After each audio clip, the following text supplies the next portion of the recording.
Aries, tignan po natin kung ano ang mga blessings na paparating sa'yo ngayong 2024. So, ang narinig ko kasing auspicious month mo is April and May. Hindi ko alam yung iba sa inyo. Hindi ko alam, hindi ko kasi kabisado yung birthday season ninyo.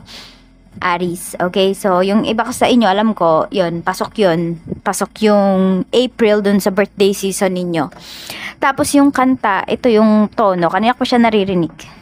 Okay, yung and we both know that our love will grow. Di ko lang alam kung tama yung lyrics na yung lyrics na sinasabi ko, pero yun yung naririnig ko, yung and forever you and you're the perfect from up above. Hindi ko alam, favorite nyo ba yung kanta na yun? Or madalas nyo ba yung naririnig? Hindi ko alam kung ano yung ibig sabihin ng kanta na yan para sa inyo. At hindi ko rin alam kung ano yung title niya. Naririnig ko lang din yan. Pero, ayun, di ako sigurado sa lyrics, no? So, try nyong pakinggan. I know for some of you, alam nyo yun. Alam nyo yung title ng kanta na yan at kung sino ba yung kumanta. Pero, ayun, para lang umiiyak, no? Pero, ayun yung naririnig ko kanina pa. Ayaw kong tigilan ng kanta na yan. Okay, so, hindi ko siya naririnig talaga na literal ha. Yun po yung parang channeled song para sa inyo. Okay, so meron din ako nakikita kasi dito, nag-shooting range. Hindi ko alam kung may magpo-police ba dito or someone nakakilala nyo or pwedeng anak po ninyo or asawa ninyo, police ba? Ganyan po. Nasa service ba? Tas, pwede rin airsoft. Basta, meron to regarding sa barrel, regarding sa bullet. Okay, so pwedeng yung bullet, di ba? Pwedeng may tina-target kayo dito. So yung mga tina-target ninyo ngayong taon, pwedeng makukuha nyo talaga yan. Mabilis. Oo, mabilis yung ano dito, yung mga eksena. Tignan natin kung ano pa ang mensahe para sa'yo. Tignan natin. Aries. We have the Empress. Pwedeng may kakasal talaga dito.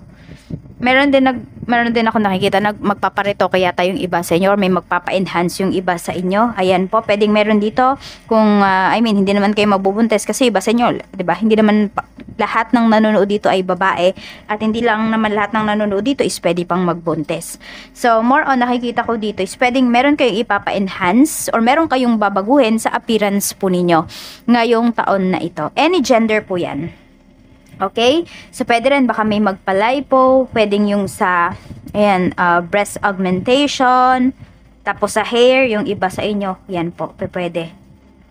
And also your fashion, pwedeng babaguhin mo yan. Yung the way na manamit ka, pwedeng mahihilig ka sa isang style ng damit. Ayan po. So, tignan natin kung ano pa ang blessing na paparating para sa'yo. Kuha lang tayo dito ng mga cards. Mayroon tayo ditong 9 of Swords. May insomnia ba yung iba sa inyo? Ayan. And also, yung mga dreams po ninyo, kasi nakikita ko dito magkakatotoo talaga siya. So, meron kang mapapaginipan na medyo mababother ka talaga. Ayan. So, pwedeng ito ay sign sa'yo ni universe. So, tignan mo yung, hindi tignan. Hindi tignan. Ano ba yung tamang word doon? Parang, isulat nyo na lang siguro, i-journal niyo yung mga panaginip po ninyo. Kasi pwedeng sa ika-9th month ng taon ng 2024 is kung ano yung napaginipan ninyo nitong January is dun pa lang siya mangyayari. Ayan. Pwede rin, ito is goals po ninyo. Sabihin natin sa ika-9th month, or it could be ika-9th day, any of the month ng 2024 is pwede po na mangyari yung napaginipan ninyo or kung ano man tong hindi kayo makatulog, nababother kayo or na-excite kayo sa isang bagay na yon. Tingnan natin, spirit guide. Okay, meron din pala is pwedeng magbabago kayo ng appearance ng room ninyo. May magpapalit dito ng kutsyon. Ayan. Or could be ng bed frame. Ayan po. So, mas magiging dito, tahimik, mas magiging payapa at mas magiging masarap po yung inyong tulog. We have 2 of Swords. So, ito din, sigurado ka sa mga decisions mo ngayong taon na ito. We also have 3 of Cups. Meron kang mga lalayuan ng mga kaibigan dito. Bakit siya magiging blessings? Kasi po, pwedeng yung mga tao na to talagang nagbibigay po sa'yo ng anxiety. Aries. Ngayon, lalayuan mo na sila. Kasi alam mo na hindi na talaga sila, hindi ka na talaga nagbe-benefit sa kanila. Parang puro sila na lang yung nagbe-benefit sa'yo. Tignan natin kung ano pa yung mensahe, ano pa yung blessings na paparating para sa'yo. Spirit guide, ano pa po ang mga blessings na paparating for Aries, Sun, Moon, Rising, and Venus. Meron tayo ditong childhood home. Okay, so meron nga dito yung iba sa inyo. Ayan, kung hindi naman yung sarili ninyo, yung aayusin ninyo, pwedeng magpaparenovate yung iba sa inyo dito ng inyong mga ancestral home. Or meron din, pwedeng ayan, makakabalik na yung iba sa inyo pong lugar, sa inyong kinalakihan na lugar. Could be sa province or could be kung saan mang lugar yan. Ayan po. Pwedeng may kasama ka na dito pag uwi. Could be your family. Mas masaya, mas magaan yung energy dito. Or kung kayo naman ay nagpagawa ng bahay nung 2023, so pwedeng matitirhan nyo na siya ngayong 2024. So, okay na talaga siya. Meron tayo ditong bathroom. Okay, so ayan no. Tanggalin mo na daw yung mga negative things na nasa isipan mo. Sabi nga, flush away all that no longer serves you, including mga friends mo na hindi talaga totoo sa'yo or nakakapagpabother sa'yo. Meron tayo ditong celebrity. Yan. Kasi may mga tao din dito talaga na pinag-uusapan ka behind your back. May mga namba-backstab sa'yo dito, Aries. So, we have celebrity. Yung iba po sa inyo, ayan, pwedeng sa CR, okay? Sa comfort room ng isang restaurant, ng mall, is meron po kayong makikitang celebrity. Tapos, meron din sa inyo dito, kung kayo ay, sabihin natin, meron talaga kayong balak mag-artista, ganyan. So, pwedeng meron dito makakita kayo ng, could be a manager. Di ko alam, talent scout ba yung tawag doon?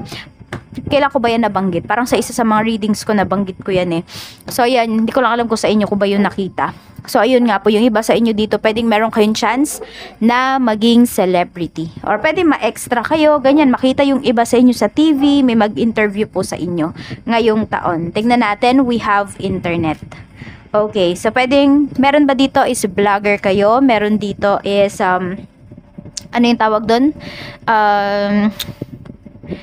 Influencer. Ayan, so vlogger, influencer yung iba sa inyo. Ayan po, pwedeng may magba-viral kayo dito na video. So, kung ano man yung ginagawa ninyo, ayan, sa internet, tuloy-tuloy nyo lang po yan kasi magbubunga siya ngayong 2024. Sabi ko nga, ang auspicious month ninyo is April or May, or April to May. Kaya, sipagan po ninyo lalo.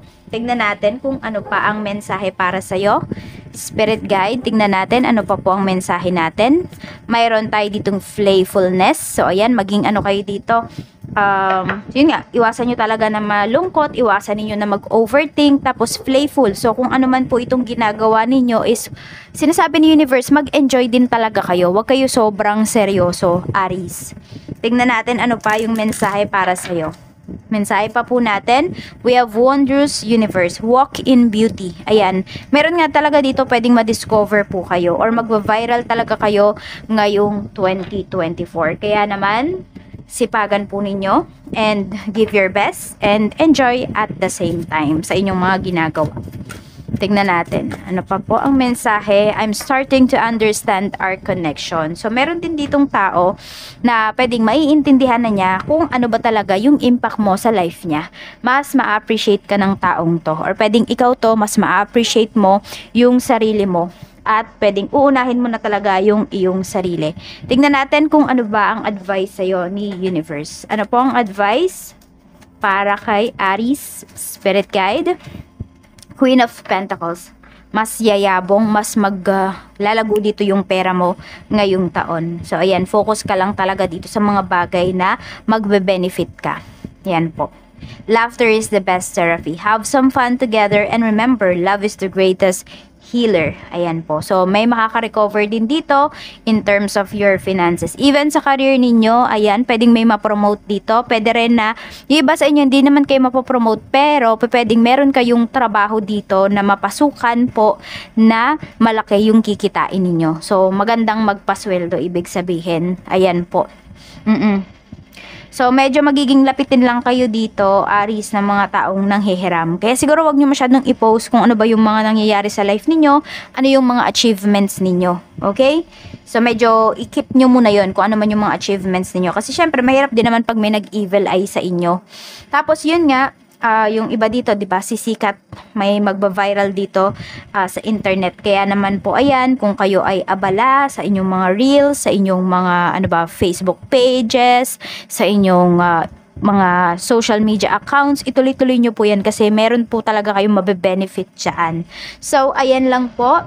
Maraming salamat and ingat po kayo always. More blessings to come ngayong 2024.